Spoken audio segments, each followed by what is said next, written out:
मेरी पुस्तक आप सबके सामने है। कहते कि पुस्तक का आना और एक बच्चे का जन्म लेना एक जैसा होता है। जब एक नवजात शिशु होता है तो आप पूछते हैं बच्चा स्वस्थ है और आप उसके घर में खुशियां और बधाइयां देते हैं। लेकिन मुझे ऐसा लगता है कि पुस्तक की यात्रा जो होती है वो थोड़ी और लंबी होती है। कई वर्षों का अथक प्रयास होता है, मेहनत होती है और एक संघर्ष होता है, तब एक पुस्तक सामने आती है। और पुस्तक के साथ एक दूसरी चीज ये होती है कि जो लेखक होता है उसका दायित्व बहुत ज्यादा बढ़ जाता है, क्योंकि पुस्तक आपके हाथ में आने वाली है, अब वो मेरी नहीं रही है। जब मैं लिखती हूं तो मेरे मस्तिष्क में सबसे पहली बात यही रहती है कि जिस पाठक के हाथ में या जिसके हाथ में मेरी पुस्तक जाने वाली है, क्या वो अपने आप को कनेक्ट कर पाएगा? क्या मैं उसके मन की बात लिख रही हूँ? कहीं ऐसा ना हो कि वो मेरी एक पंक्ति पढ़े और वो बोझिल हो जाए, किताब बंद करके रख दी। लिखते समय मैंने इसको कोशिश को ध्यान में रखा है। अब कितनी सफल हुई और कितनी नहीं हुई इस चीज का निर्णय तो आप ही करेंगे। और आपसे निवेदन है, पता नहीं मैं सही कर रही हूँ क्या गलत, पुस्तक को खरीदिएगा और पढ़िएगा। ये एक लेखक के लिए बहुत बड़ी बात होती है। मुझे लगता है कि ये सबसे बड़ी सफलता है और उस पुस्तक की सार्थकता है कि जब आप उसको खरीद के पढ़ते हैं। पैसे मायने नहीं रखते, लेकिन एक कहते हैं ना कि एक मन का जो एक भाव होता है, जो हमारी मेहनत होती है वो एक सफल होती दिखती है। और जब आप उसकी प्रशंसा करते हैं 2 पंक्तियों में चाहे 1 पंक्ति में, तो मन खुश हो जाता है। राम कुमार जी सही कह रहे हैं ना मैं, क्योंकि आप भी इस यात्रा में मेरे साथ रहे, एक एक चीज देखी है हमने तो। और शीतला सर, मैं तो एक चीज कहना चाहती हूँ, पुस्तकें आती हैं, आती रहेंगी और न जाने कितनी और आएंगी, लेकिन हर पुस्तक अपने आप में विशेष होती है। जैसे एक बच्चा विशेष होता है, उसका चेहरा किसी दूसरे बच्चे से नहीं मिलता है। ऐसे एक पुस्तक जो है वो हर सर्वथा भिन्न है, सबसे अलग है, सबसे यूनिक है। पाठक के मन को कितना वो अपनी ओर खींचती है, ये तो उसके अंदर लिखे हुए शब्द और अक्षर ही बता सकते हैं। तो मैंने एक दोहा इसमें लिखा था, समर्पित करना चाहती हूँ आपको। सदियों से कभी कह रहे, सदियों से कभी कह रहे, अलग नवीन विशेष, मगर रहे कुछ अनकहा जब तक दुनिया शेष, मगर रहे कुछ अनकहा जब तक दुनिया शेष। और मुझे ऐसा लगता है कि ये पुस्तक भी आपको एक नया अनुभव कराएगी, क्योंकि इस पुस्तक को आप सोच रहे होंगे, सबसे पहला प्रश्न आपके मस्तिष्क में आया होगा कि इस पुस्तक का नाम विजय पथ क्यों है? सबसे पहला प्रश्न हमारे मन में ये आता है।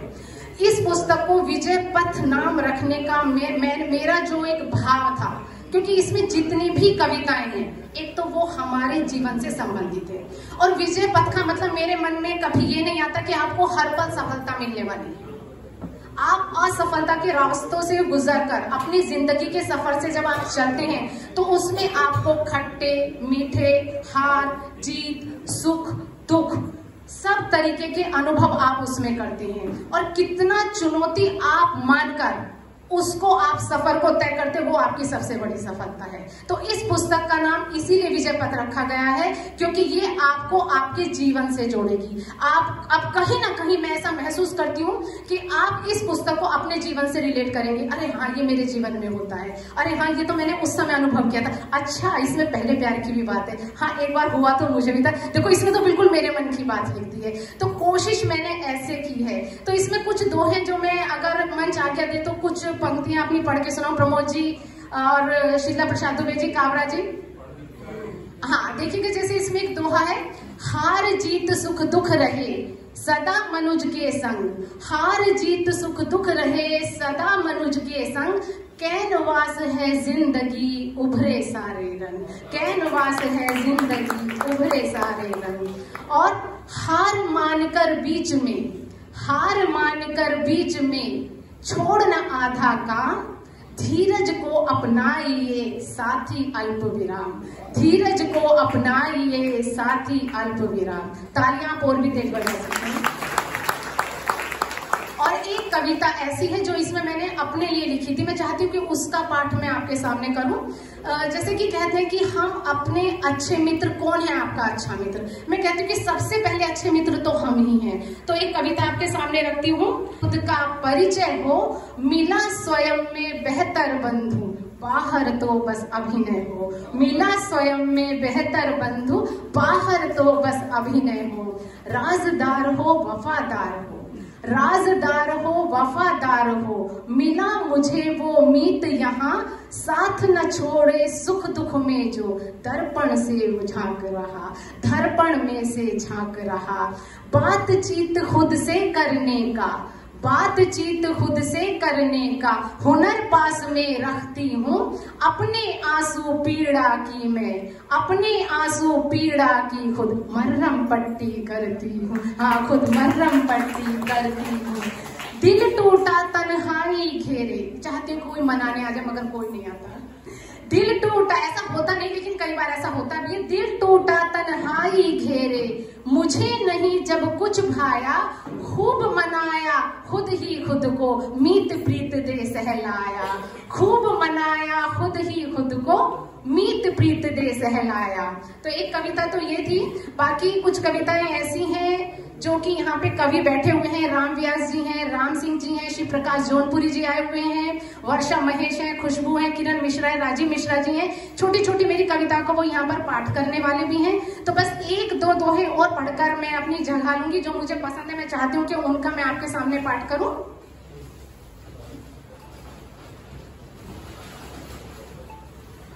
एक दोहा है, काट न पानी को सके, काट न पानी को सके चाकू या तलवार, चलो करें जल की तरह रिश्तों में व्यवहार, चलो करें जल की तरह रिश्तों में व्यवहार। दुनिया से जाता नहीं, सब कहते हैं कि दुनिया से खाली हाथ जाना, ये बात मुझे आज तक समझ में नहीं है, क्यों नहीं है। दुनिया से जाता नहीं कोई खाली हाथ, खुशियां रौनक ले गया घर की अपने साथ, खुशियां रौनक ले गया घर की अपने साथ। और हम तो कवि हैं, तब मैंने लिखा है, कागज धीरजवान है, कागज धीरजवान है, भूखी तरह अपार, जो मन में आया लिखो करे नहीं प्रतिकार, जो मन में आया लिखो करे नहीं प्रतिकार। तो मुझे लगता है कि अब मुझे अपनी वाणी को विराम देना चाहिए, क्योंकि मैं तो अपनी कविता कई बार पढ़ चुकी हूँ, और लेकिन कवि का मन है ना मानता नहीं, फिर भी मैंने बहुत ज्यादा पढ़ दिया है। मैं चाहती हूँ कि आज मंच मेरे बारे में बोलिए। धन्यवाद। और हमारे बीच अनिल गौड़ जी आए हुए हैं, उनका भी मैं हृदय से धन्यवाद ज्ञापित करती हूँ। अगर मैं किसी का आज नाम नहीं ले पाऊँ तो मैं उसके लिए माफी चाहूंगी, मेरा स्नेह आप जानते हैं।